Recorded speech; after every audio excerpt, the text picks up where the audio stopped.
So within Midjourney, first and foremost, I'd created a series of cinematic prompts. So this was actually included in one of my last videos of creating cinematic prompts, the lens method, to which I'll put a card above on the right there that you can see. To get started with Pika AI, you go to pikalabs.org/FAQs, which will take you to this page, and then you scroll down, click on that, you'll be taken to Discord, and then that white rabbit there, that's Pika. And then within here, these are the generate channels. So if you click on any one of these, you'll be taken to what people are currently doing right now. So now what you do is you go /create, and then you go plus more, and then image, the words of what you want. Looking up, facing the camera, walking towards us. And then the image here, let's take that. So now this will take some time, and when it comes back, we'll actually see if it actually followed the instructions properly. Ooh, let's see.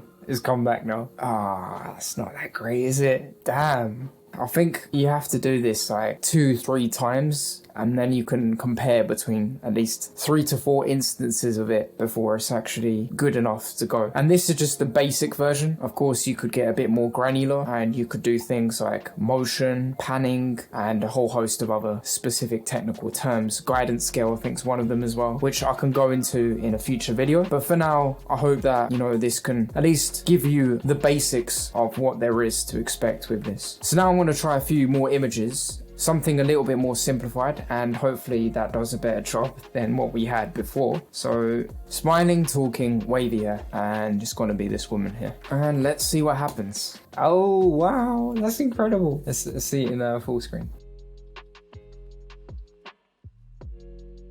That's incredible, wow. You know what I didn't do? I didn't see these in the full screen.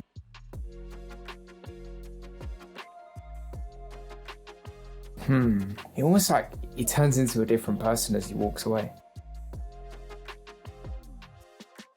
So yeah, that's the video for today. I just tried out 2 images there, quite basic, but let me know, have you tried Pika AI yourself? Did you know about it before? I certainly didn't. And if you like this kind of video, then yeah, let me know. I'll try to create a follow-up video, and it'll be much more in-depth based on my research of how to create good prompts within Pika. I've been Vay, and thanks for watching, and until next time, peace.